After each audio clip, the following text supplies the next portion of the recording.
ओम गणेशाय नमः। ओम नमः शिवाय। मैं निखिल ज्योतिषाचार्य आप सभी का मेरे चैनल पर पुनः स्वागत करता हूं। आशा करता हूं कि आप सभी स्वस्थ होंगे। महादेव की कृपा आप सभी पर सदैव बनी रहे। ये वीडियो कुंभ यानी कि एक्वेरियस के लिए बहुत महत्वपूर्ण है, क्योंकि वीडियो है जुलाई अगस्त सितंबर के त्रैमासिक राशिफल के बारे में। जुलाई अगस्त सितंबर 2024 मेरे चैनल पर विस्तृत रूप से मासिक राशिफल, साप्ताहिक राशिफल आते ही हैं। ग्रहों की गोचरीय स्थिति पर भी यथासंभव मैं वीडियो बनाता ही हूं। लेकिन ये त्रैमासिक राशिफल बहुत विशेष, अति विशेष होते हैं, क्योंकि इनसे ये अवगत कराया जाता है कि आने वाले 3 महीनों में ग्रहों की स्थिति में क्या क्या बड़े बदलाव आ रहे हैं और उस बदलाव से आपके जीवन पर क्या प्रभाव पड़ सकता है, नकारात्मक एवं सकारात्मक। इसका फायदा ये होता है कि जो लोग समझते हैं कि ज्योतिष शास्त्र एक गाइडेंस का टूल है, उनके लिए अपने जीवन को प्लान आउट करने के लिए ये त्रैमासिक राशिफल बहुत लाभकारी होते हैं। और यकीन मानिए, ये जो 3 महीने का कालखंड है, इसमें बहुत कुछ बदलने वाला है।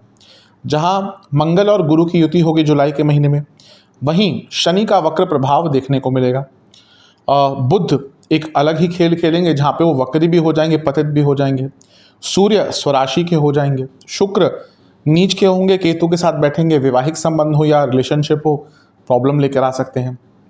ये सब चल ही रहा होगा कि सितंबर आते आते साल का तीसरा ग्रहण भी लग जाएगा, चंद्र ग्रहण, जो आपके धन स्थान पर पड़ेगा, तो उसका भी कुछ प्रभाव होगा।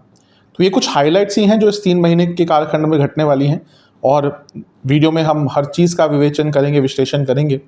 सकारात्मक या नकारात्मक दोनों ही चीज़ों पर हमेशा की तरह मैं एक दृष्टि अपनी डालूंगा। जो भी मेरे हिसाब से एक विश्लेषण हो सकता है, करने का पूर्ण प्रयास करूंगा। यदि आपकी लग्न राशि कुंभ है या आपकी चंद्र राशि कुंभ है, दोनों ही गाइडेंस के लिए अवश्य इस राशिफल को देख सकते हैं। व्यक्तिगत तौर पे मैं हमेशा कहता हूं कि लग्न राशि से ज़्यादा सटीकता आती है। जिनको कंफर्म है उनकी लग्न राशि कुंभ है, अवश्य देख सकते हैं। नहीं पता अगर चंद्र राशि कुंभ है तो भी अवश्य इस राशिफल को गाइडेंस के लिए देखा जा सकता है। कुछ बहुत विशेष उपाय वीडियो के अंत में अवश्य बताऊंगा, जिसके करने से सकारात्मकता की वृद्धि अवश्य होगी। तो शुरुआत करते हैं जुलाई के महीने के साथ।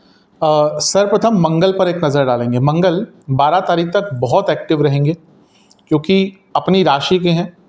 शनि यानी कि लग्नेश से दृष्ट हैं, जो शनि वक्री हैं।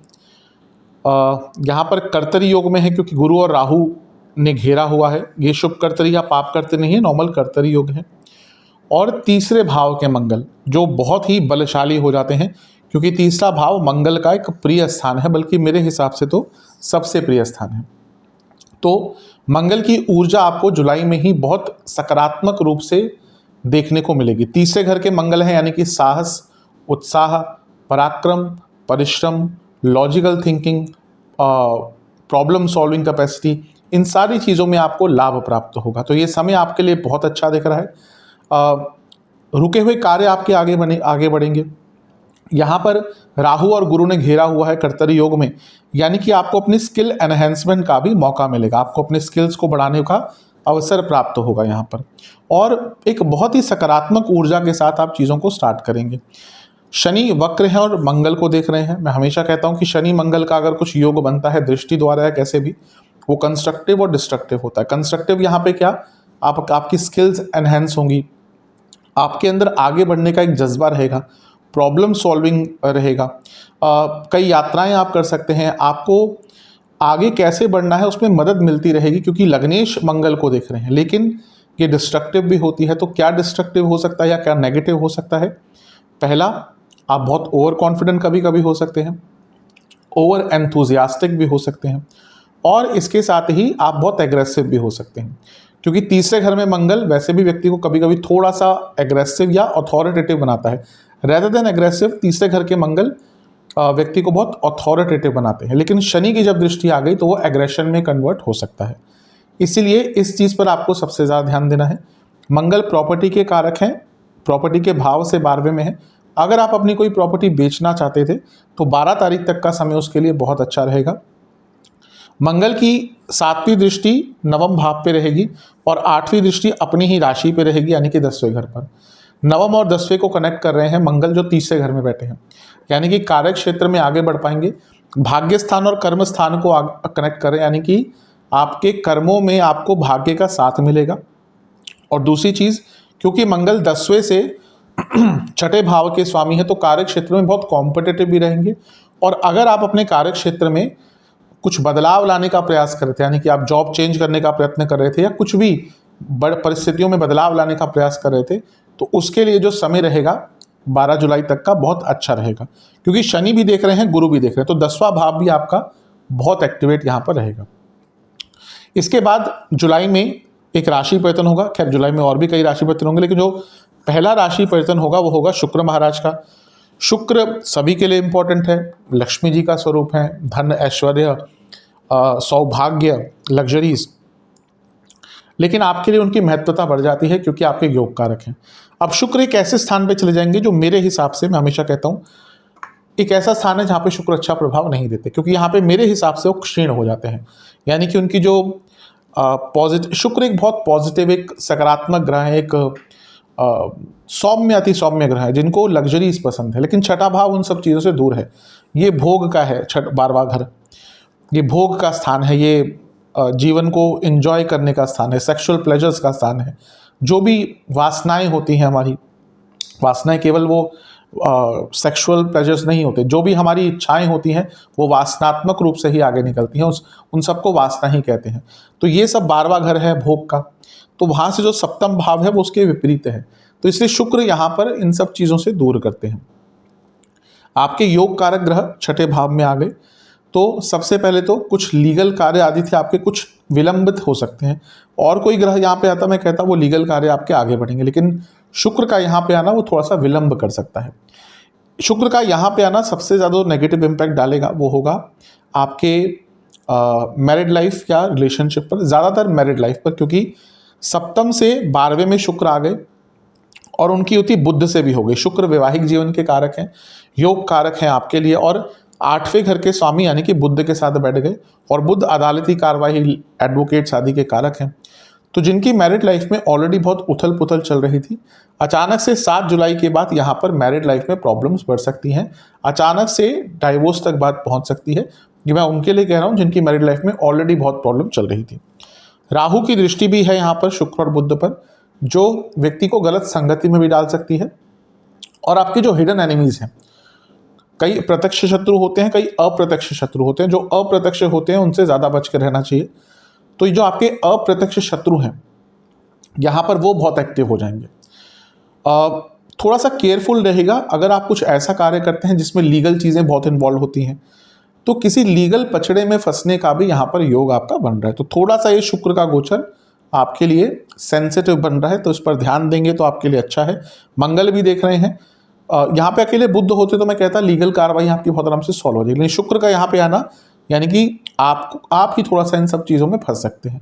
तो केयरफुल रहेगा, चालान आदि कट सकते हैं जिसका कोई बहुत बुरी दशा अंतरदशा नहीं चल रही, लेकिन जिनकी दशा अंतरदशा बहुत बुरी चल रही है उनके लिए लीगल प्रॉब्लम्स यहाँ पर एग्जैजरेट हो सकती हैं। इसके बाद मंगल का गोचर होगा 12 जुलाई को,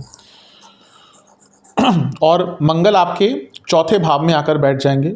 मंगल आपके तीसरे घर के स्वामी हैं और 10वें भाव के स्वामी हैं, दोनों ही उपचय भाव के स्वामी हैं, और चौथे घर में बैठ गए जो प्रॉपर्टी का स्थान होता है। यहाँ पर गुरु के साथ बैठे हैं जो लाभ स्थान के स्वामी हैं, और दूसरे यानी कि धनेश हैं, धनेश लाभेश। तो सबसे पहले तो प्रॉपर्टी से लाभ और प्रॉपर्टी का लाभ दोनों के ही योग बन रहे हैं, यानी कि प्रॉपर्टी खरीदने के लिए अच्छा योग है, मंगल का चौथे घर में आना होता ही है, क्योंकि वो धनेश और लाभेश गुरु के साथ बैठे हैं। अगर आप अपनी कोई प्रॉपर्टी बेचना चाहते थे, इससे पहले का भी टाइम अच्छा था, लेकिन ये टाइम तो और भी स्वर्णिम है जहाँ पे आपको और भी अच्छे रेट मिल सकते हैं। आप अपनी कोई प्रॉपर्टी रेंट आउट करना चाहते थे, लीज आउट करना चाहते थे, कई लोग होते हैं वो प्रॉपर्टी ये समझ के लेते हैं कि चलो भाई रेंट पे लगा देंगे।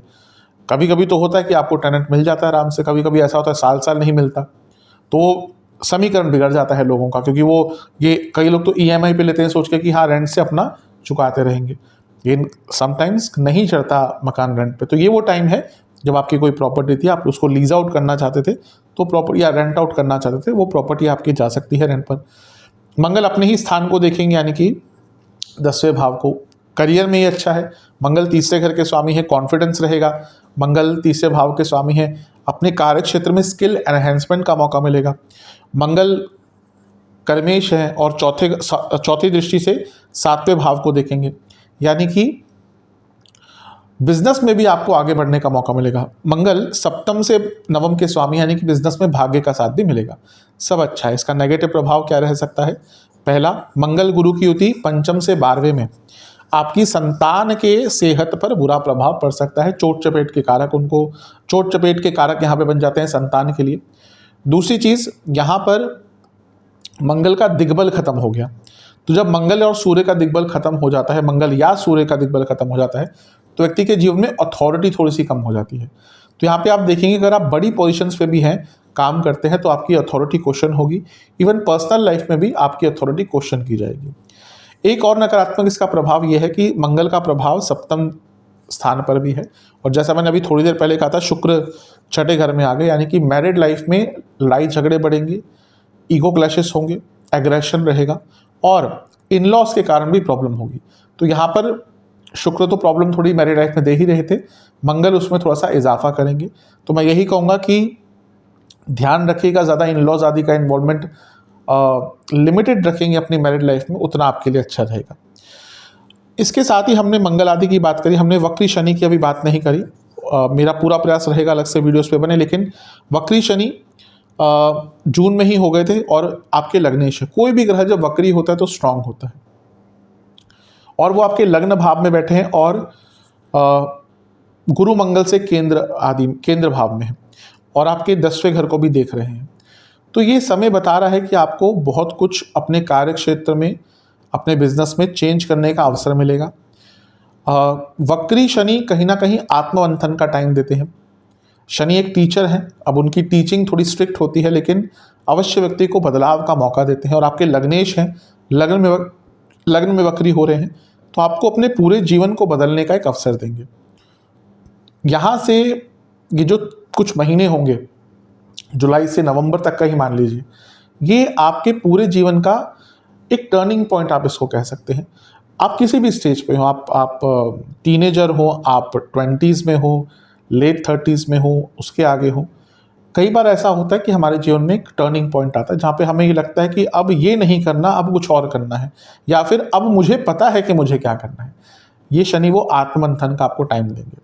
तो शनि वक्री हर साल होते हैं, ऐसा नहीं कि इस साल होके वो बहुत तबाही मचा देंगे जो कि चल रहा है यूट्यूब पर, ऐसा नहीं है। तो शनि ये एक नेचुरल प्रक्रिया है। शनि बृहस्पति हर साल वक्री होंगे, मंगल हर 1.5-2 साल में वक्री होंगे, बुध हर साल में 2-3 बार वक्री होंगे, शुक्र हर 2 साल में वक्री होंगे। तो वो एक नेचुरल फिनोमिनन है। वो वक्री ग्रह क्या प्रभाव दे सकता है, क्या बदलने का आपको मौका दे सकता है, उस पर डिपेंड करता है। उस प्रकार से ज्योतिष में एनालिसिस करना चाहिए। तो ये शनि भी आपके लिए कुछ ना कुछ अच्छा ही लेकर आएंगे। इसके बाद सूर्य का राशि परिवर्तन होगा, और सूर्य छठे भाव में जाकर बैठ जाएंगे। ये होगा 16 जुलाई को।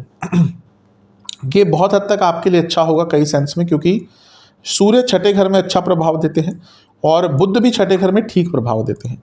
तो शुक्र का जो वो एक सौम्य तत्व था, उसको सूर्य थोड़ा सा कंट्रोल करेंगे, और वो जो कुछ अप्स एंड डाउन्स वाला टाइम आया होगा आपका, उसको भी सूर्य कंट्रोल करेंगे। सूर्य छठे घर में जब आते हैं तो और भी बली हो जाते हैं। तो अगर आपका कोई लीगल कार्य अटक रहा था, वो 16 जुलाई के बाद अवश्य आगे बढ़ सकता है। 7 जुलाई से 16 जुलाई के बीच में उसमें थोड़े से विलंब, थोड़ी सी देरियां आ सकती है। सूर्य क्योंकि सप्तमेश है, तो यहाँ पे एक चीज़ बता रहा है कि बिजनेस में थोड़ा सा घाटा हो सकता है अचानक से, और कुछ खर्चे भी बढ़ सकते हैं। और ये समय आपके पति या पत्नी की सेहत के लिए भी थोड़ा नकारात्मक रूप से दिख रहा है, तो उस चीज़ का ध्यान दीजिएगा।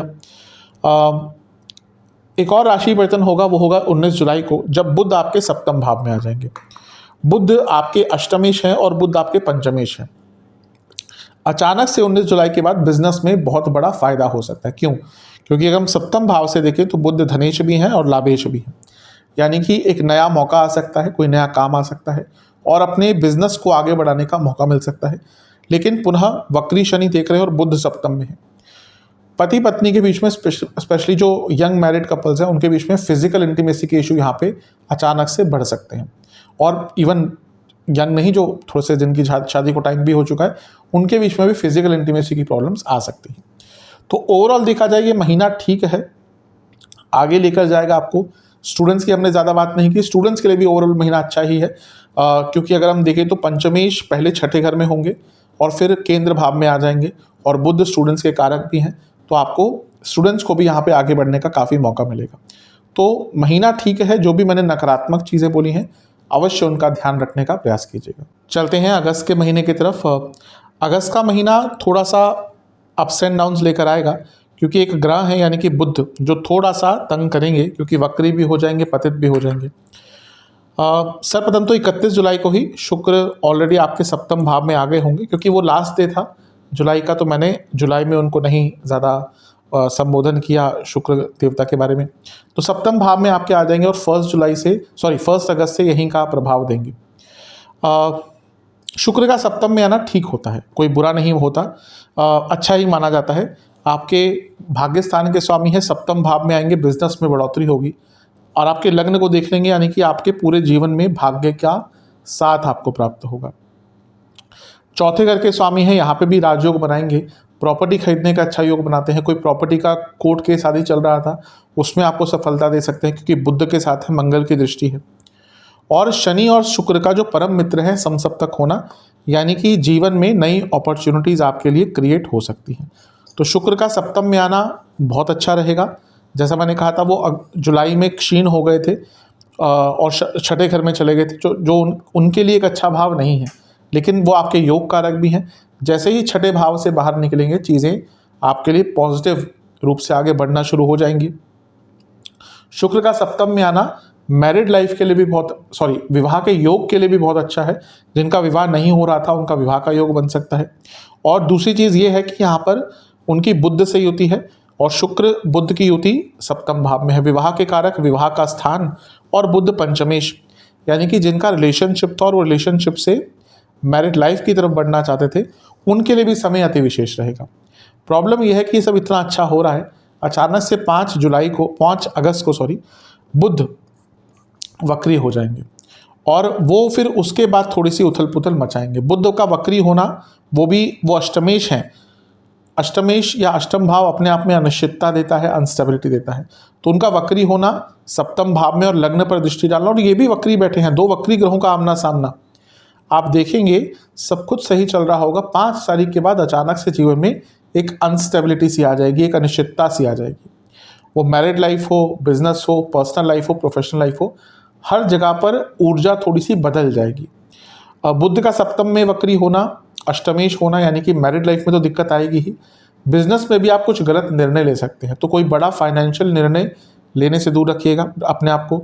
ये जो स्थान है ये 10वें से 10वां है। कार्य क्षेत्र में आपके कलीग्स आपको तंग करेंगे और आपके ऊपर आरोपीकरण भी हो सकता है, यानी कि कुछ लोग जानबूझकर आपकी इमेज को स्पेशली करियर में खराब करने का प्रयास करेंगे। और शुक्र और बुध साथ में सप्तम में, यानी कि अगर आप एक बहुत प्रतिष्ठित व्यक्ति हैं तो आपके इमेज को नीचे लेकर जाने का बहुत भयंकर प्रयास होगा। ये उनके लिए विशेषतः बहुत मैटर करता है। जो लोग बहुत प्रतिष्ठित हैं अपने जीवन में, उनको उनका नाम खराब करने का प्रयास होगा। तो ये बुध वक्री होकर थोड़ा सा नेगेटिव प्रभाव दे सकते हैं। बुध बुद्धि के कारक है और पंचमेश भी हैं, तो थॉट प्रोसेस भी वहीं से आता है। तो कुछ गलत निर्णय यहाँ पे आप ले सकते हैं। ये एक अनिश्चितता का समय होगा, ये एक संवेदनशील समय होगा। तो मैं यही कहूँगा कि जो अगस्त का महीना है, यहाँ पे जितने बड़े निर्णय आप टाल सकते हैं उतना आपके लिए अच्छा रहेगा। स्टूडेंट्स के लिए भी थोड़ा सा बुरा प्रभाव रहेगा, क्योंकि पंचमेश है और स्टूडेंट्स के स्टडी के कारक भी हैं। वक्री शनि भी देख रहे हैं, यानी कि अचानक से उथल पुथल स्टूडेंट्स के लिए भी मच सकता है। तो अगस्त का टाइम एक ऐसा होगा जहाँ पे आपको बहुत चीज़ों को संभाल कर रखना है। कार्य क्षेत्र हो या बिजनेस हो या धन हो या स्टूडेंट्स हो, सबके लिए एक अनिश्चितता का भाव रहेगा। 16 अगस्त को सूर्य आपके सप्तम भाव में आ जाएंगे और स्वराशि के हो जाएंगे और राजयोग बनाएंगे। तो यहाँ पे सूर्य थोड़ा सा चीज़ों को संभालने का प्रयास अवश्य करेंगे। कारण क्या है कि सूर्य का ये अपना स्थान है। भले ही सूर्य आपके लिए कोई बहुत अच्छे ग्रह नहीं है, लेकिन व्यक्ति अपने घर को तो बचाने का प्रयास करता ही है।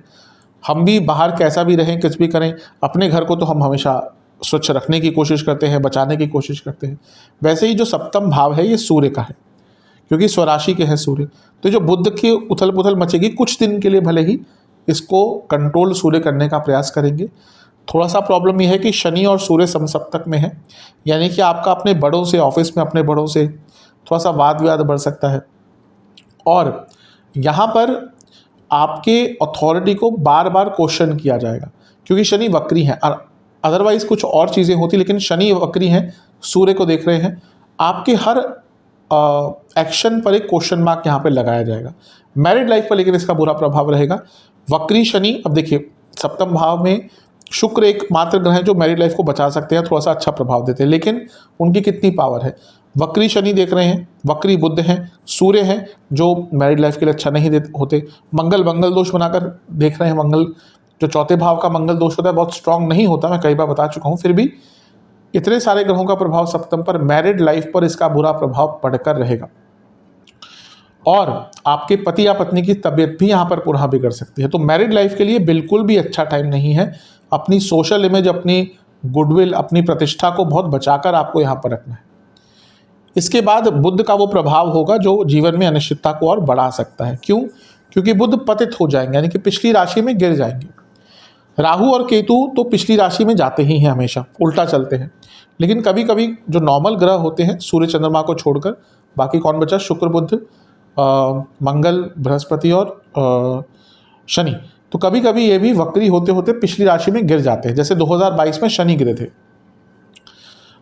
0 से 30 डिग्री होती है किसी भी राशि में, तो अगर कोई ग्रह इनिशियली वक्री हो जाता है तो पिछली राशि में गिर जाता है। वैसा ही बुध के साथ होगा।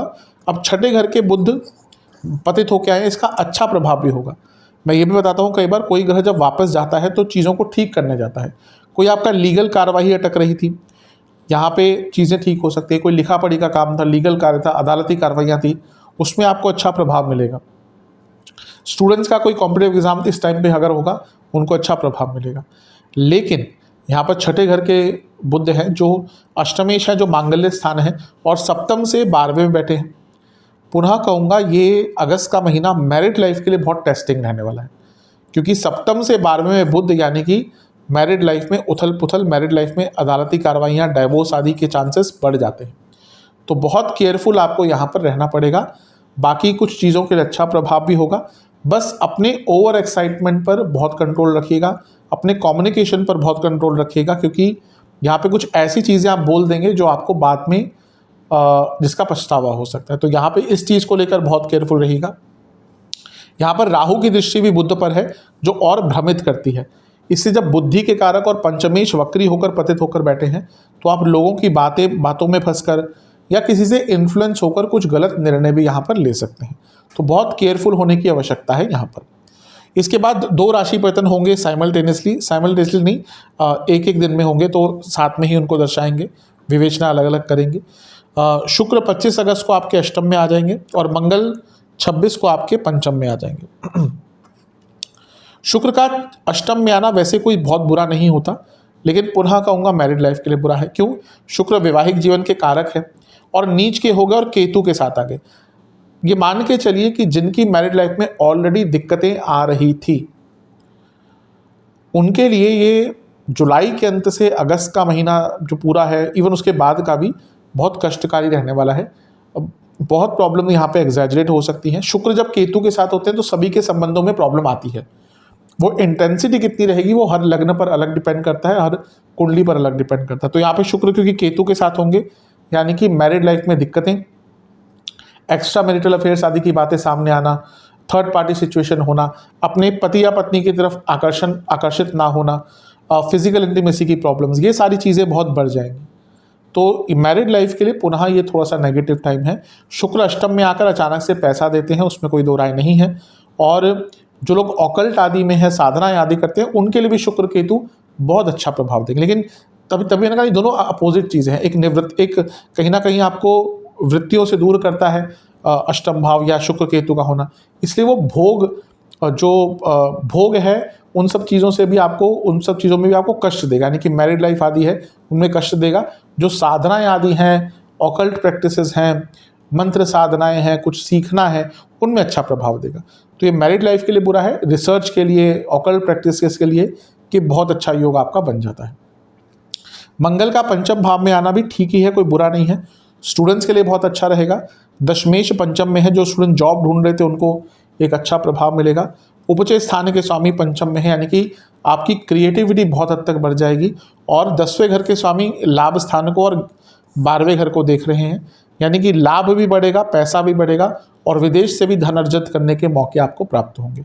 तो मंगल का गोचर अच्छा है, लेकिन पुनः इसमें लेकिन आ गया मंगल पंचम में एग्रेशन बहुत देते हैं, और सूर्य शनि का समसप्तक बना रहेगा कुछ टाइम तक। तो ये जो मंगल हैं इनका प्रभाव आपके जीवन में अगस्त के अंतिम भाग में बहुत एग्रेशन लेकर आ सकता है, और इसका रिलेशनशिप पर भी बुरा प्रभाव पड़ सकता है। महीने के अंत में एक बहुत अच्छी चीज़ होगी कि बुध मार्गी हो जाएंगे, यानी कि जो वक्री हुए थे, जिन्होंने जीवन में उथल पुथल मचाई थी, वो बुध मार्गी हो जाएंगे, और इसका एक थोड़ा सा पॉजिटिव प्रभाव होगा कि क्योंकि चीज़ें फिर अगस्त के अंत से थोड़ा सा ठीक होना शुरू हो जाएंगी।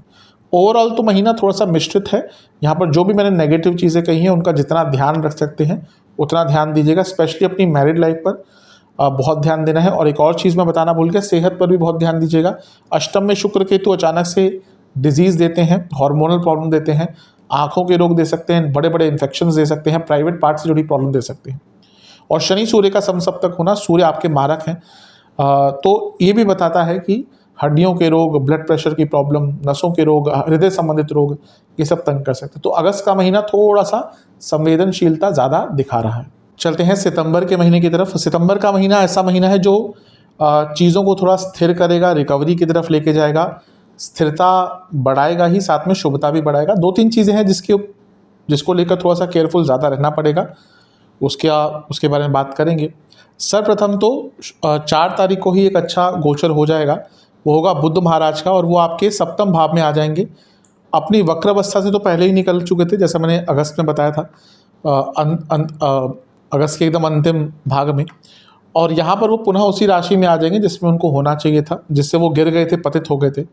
तो यहाँ पर सूर्य के साथ बुध आदित्य योग बनाएंगे। बुध उच्च अभिलाषी हैं और सूर्य स्वराशि के हैं, तो जीवन में स्थिरता आएगी कि दोनों ही मिलकर लग्न को देखेंगे। तो जो गलतियाँ कुछ करी थी उनको सुधारने का मौका मिलेगा, बौद्धिक क्षमता बढ़ेगी, इंटेलेक्चुअल लेवल बढ़ेगा, थॉट प्रोसेस क्लियर होगा, कॉन्फिडेंस वापस आएगा। तो सितंबर का महीना आपके लिए अच्छी चीज़ें दिखा रहा है।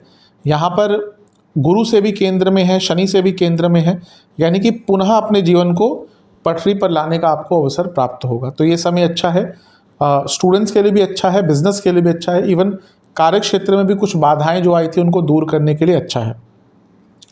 तो ये जैसे मैंने कहा ना कि रिडेम्पशन का या फिर रिकवरी का महीना आपका दिख रहा है। इसके बाद 2 राशि परिवर्तन आसपास होंगे। 16 सितंबर को सूर्य महाराज का और 18 सितंबर को शुक्र महाराज का। सूर्य आपके अष्टम भाव में आकर बैठ जाएंगे 16 सितंबर को, और शुक्र 18 सितंबर को आपके नवम भाव में आ जाएंगे। पहले सूर्य महाराज की बात कर लेते हैं। देखिए, पुनः सप्तमेश हैं आपके और अष्टम भाव में आ गए। ये मैरिड लाइफ के लिए थोड़ा सा इंडिकेट नेगेटिव ही कर रहा है, क्योंकि सप्तम भाव मैरिड लाइफ का है, वो नीच अभिलाषी हो गए सूर्य, और केतु के साथ ग्रहण दोष युक्त हो गए। तो यहाँ पर मैरिड लाइफ में पुनः प्रॉब्लम्स आ सकती हैं। गुरु की दृष्टि है तो बचा लेंगे। अगर मैरिड लाइफ में दिख रहा है कि दिक्कत आ रही है तो घर के बड़ों से बात कीजिएगा। लेकिन यहाँ पर देखिए मंगल की दृष्टि भी है, तो एग्रेशन भी हो सकता है, ईगो क्लैशेस भी हो सकते हैं। सूर्य सप्तमेश है। पुनः कहूँगा अपनी इमेज को लेकर, आपको कुंभ वालों को मैं विशेषतः कहूँगा कि अपनी इमेज को लेकर, अपनी पब्लिक इमेज को लेकर, अपने गुडविल को लेकर, अपनी प्रतिष्ठा को लेकर, अपने मान सम्मान नाम को लेकर बहुत कॉन्शियस आपको रहना है। न केवल सितंबर में बल्कि पूरा अगस्त सितंबर का जो टाइम है 2 महीने का, क्योंकि यहाँ पर आपके ऊपर झूठे आरोप लगाने के प्रयास होंगे। अपनों से बहुत बच के रहिएगा। अष्टम भाव में सूर्य आ गए, जो अप्रत्यक्ष शत्रु होते हैं, जो मीठी छुरियाँ होती हैं ना, जो आपके सामने तो बहुत अच्छा बोलते हैं, लेकिन पीठ पीछे ही आप जैसे ही आपने उनकी तरफ पीठ करी उसमें छुरा भोंकने के लिए रेडी रहते हैं। तो इस प्रकार के लोग यहाँ पर बहुत ज़्यादा आपको तंग करेंगे, तो केयरफुल रहना है। जो लोग सरकारी जॉब करते हैं, सरकार से संबंधित कुछ कार्य करते हैं, कॉन्ट्रैक्चुअल वर्क हो, कुछ भी हो जहाँ पे सरकार का लेना देना आ गया, उनको थोड़ा सा यहाँ पे दिक्कत आ सकती है। और आपको भी सरकार से थोड़ा सा नुकसान हो सकता है। जीएसटी आदि की प्रॉब्लम, इनकम टैक्स की प्रॉब्लम, कोई नोटिस आदि आना, ये सारी प्रॉब्लम्स आपको यहाँ पर सूर्य के कारण देखने को मिल सकती है। मैरिड लाइफ पर बहुत ध्यान दीजिएगा। सप्तमेश का अष्टम में आना, वो भी ग्रहण दोष युक्त हो जाना, पुनः कहूँगा मैरिड लाइफ में प्रॉब्लम्स तो आएंगी ही। इवन आपके लाइफ पार्टनर के सेहत पर यहाँ पर भी बुरा प्रभाव पड़ता हुआ दिख रहा है। अब कुछ लोग कहते हैं नेगेटिव प्रेडिक्शन होती है। देखिए, मेरे लिए प्रेडिक्शन है, अगर नेगेटिव है मैं वो भी बताता हूँ, पॉजिटिव है वो भी बताता हूँ। अगर आपको नेगेटिव नहीं सुननी और आपको लगता है उससे आपको लाभ मिल जाएगा, वो आपके ऊपर है। मेरे हिसाब से नेगेटिव चीज़ों से जितना बचा जा सके उतना ज्योतिष का लाभ उठाया जा सकता है। इसलिए नेगेटिव चीज़ों से अपने आप को बचाने के लिए ज्योतिष एक सबसे अच्छा टूल है। तो यहाँ पर दिख रहा है कि मैरिड लाइफ में प्रॉब्लम्स रहेंगी, आपके लाइफ पार्टनर के को हेल्थ इश्यूज हो सकते हैं, तो पहले ही उन सब चीज़ों पर काम करना शुरू कर देंगे तो आपके लिए अच्छा रहेगा। इसके बाद शुक्र का राशि परिवर्तन भी हुआ, 18 को हो जाएगा। ये अच्छा होगा, योग कारक है और भाग्य स्थान के स्वामी हैं और भाग्य स्थान में ही आ रहे हैं, तो भाग्य का भरपूर साथ मिलेगा, पैसा, धन, ऐश्वर्य सब कुछ आना शुरू हो जाएगा। यहाँ पे शनि, मंगल, शुक्र त्रिकोण में भी है, यानी कि आपको बहुत कुछ नया करने का अवसर मिलेगा। ये धर्म त्रिकोण है जो बताता है कि आपकी रिस्पॉन्सिबिलिटीज बढ़ेंगी, आपके ऊपर कार्यभार बढ़ेगा, लेकिन उसका लाभ भी आपको प्राप्त होगा। शुक्र आपके चौथे घर के स्वामी भी हैं, यानी कि घर में भी लाभ आएगा, घर में भी पैसा आएगा, तो ये सब अच्छा दिख रहा है। लेकिन इसी दिन एक और चीज़ हो जाएगी। तभी ज्योतिष बहुत डायनामिक होता है कि एक साथ कई चीज़ें कभी कभी घटित हो जाती हैं। आपके 18 तारीख को ही दूसरे भाव में चंद्र ग्रहण लग जाएगा, जो साल का तीसरा ग्रहण है, साल का दूसरा चंद्र ग्रहण है। एक ग्रहण लगा था चंद्र का होली वाले दिन 25 मार्च को मेरे हिसाब से। तो यहाँ पे दूसरे भाव में चंद्र ग्रहण लग गया। इन्वेस्टमेंट को लेकर बहुत केयरफुल रहिएगा, कहीं पैसा डालिएगा मत, कहीं पैसा इन्वेस्ट मत कीजिएगा, किसी को पैसा दीजिएगा मत, और खर्चों पर नियंत्रण रखिएगा। और घर में पैसों को लेकर बहुत बड़े वाद विवाद हो सकते हैं। अगर आपका विदेश संबंधित भी काम है तो भी यहाँ पे थोड़ा सा कुछ टाइम है, हमें ये नहीं कह रहा कि बहुत लंबे टाइम तक, लेकिन कुछ दिनों के लिए केयरफुल रहेगा। और अपनी वाणी पर बहुत नियंत्रण रखना है, क्योंकि ग्रहण दूसरे घर में लग रहा है, जो वाणी का स्थान है और कुटुंब भाव है, यानी कि अपनी वाणी के चलते ही अपने कुटुंब में थोड़ा सा आप संबंधों को बिगाड़ सकते हैं। तो इस ग्रहण का आपको सबसे ज़्यादा ध्यान देना है। दूसरे भाव में है, कुटुंब भी है, धन भी है और वाणी भी है, बहुत और चीज़ें भी डिनोट करता है, लेकिन मूलतः इन चीज़ों पर ज़्यादा प्रभाव आपके हो सकता है। इसके बाद महीने का एक अंतिम राशि परिवर्तन होगा, वो होगा 23 सितंबर को, जब बुध आपके अष्टम भाव में आकर बैठ जाएंगे और उच्च के हो जाएंगे, विपरीत राजयोग बनाएंगे। तो पुनः जैसा मैंने अगस्त में कहा था कि सूर्य अपनी राशि में आएंगे तो अपने घर को बचाएंगे, वैसा ही बुध के साथ भी है, वो अपने भाव में आएंगे तो अपने भाव को बचाएंगे। विपरीत राजयोग बना रहे हैं, तो जो सूर्य का बुरा प्रभाव है उसको ठीक करने की कोशिश करेंगे। बुध अष्टम में आकर अचानक से पैसा देते हैं, और यहाँ पर केतु के साथ है, तो बहुत कुछ सीखने को मिलेगा आपको। 10वें से 11वें में इतने सारे ग्रह हैं, जॉब चेंज करने का मौका मिलेगा, और इसके साथ ही रिसर्च करने का मौका आपको मिल सकता है। जो रिसर्च बेस्ड स्टूडेंट्स हैं उनके लिए समय बहुत अच्छा रहेगा। मंगल भी देख रहे हैं, यानी कि अपने ज्ञान और अपनी स्किल्स दोनों को बढ़ाने का अवसर प्राप्त होगा। एक चीज़ मैं बताना भूल गया, पुनः उस पर प्रकाश डालने का प्रयास करूँगा। दूसरा भाव अर्थ त्रिकोण भी है, और 10वें भाव के स्वामी अपने से अष्टम में बैठे हैं। अगर आपके ऑफिस में ले ऑफ्स चल रहे हैं, सितंबर के महीने में चल रहे होंगे, तो केयरफुल रहेगा, क्योंकि जिनकी कंपनी की हालत अच्छी नहीं है, ले ऑफ्स चल रहे हैं, कंपनी की आर्थिक स्थिति अच्छी नहीं है, तो यहाँ पर वो ले ऑफ की गाज आप पर गिर सकती है। तो थोड़ा सा केयरफुल सितंबर के महीने में रहिएगा। अदरवाइज़ ये महीना ठीक है, जैसे मैंने कहा रिकवरी का महीना है, कई चीज़ें अच्छी भी यहाँ पर हो सकती हैं। शुक्र का भाग्य स्थान में आना कहीं ना कहीं आपके लिए बहुत स्थिरता और सकारात्मकता दिखा रहा है। अब उपाय की बात करते हैं। 4 उपाय आपको करने हैं, एक ही दिन कर लेंगे तो अच्छा है, और एक ही बार करने हैं, बार बार नहीं करने। पहला उपाय है आपको गणपति जी को बर्फ़ी का भोग लगाना है। जितने भी बर्फ़ी आप भोग में रखें, हर बर्फ़ी के टुकड़े पर एक केसर का तिलक अर्पण करना है, एक तिल के तेल का दिया अर्पण करना है गणपति महाराज को, और ओम गजाननाय नमः मंत्र का 108 बार जाप करना है। दूसरा उपाय ये है कि आपको महादेव का गंगा जल से अभिषेक करना है। ओम गंगाधराय नमः मंत्र का 108 बार जाप करना है, और महादेव को 2 घी के दिए अर्पण कर कर खीर का भोग लगाना है। तीसरा उपाय है कि आपको हनुमान जी को मीठा पान, मिश्री और बताशे का भोग लगाना है, और ओम रामदूताय नमः मंत्र का 108 बार जाप करना है, और बजरंग बाण का 2 बार पाठ करना है। और चौथा उपाय है कि आपको किसी भी मंदिर में गुड़, घी और सफ़ेद तिल इनका दान करना है। ये उपाय कर लेंगे तो आपके लिए अवश्य अच्छा प्रभाव रहेगा। घी आदि कितना दान करना है ये आपके ऊपर है। आशा करता हूँ कि वीडियो काम आएगा। चैनल पर नए हैं सब्सक्राइब कर लीजिए, वीडियो को लाइक कर लीजिए। मिलता हूँ अगली वीडियो में, तब तक के लिए ओम नमः शिवाय।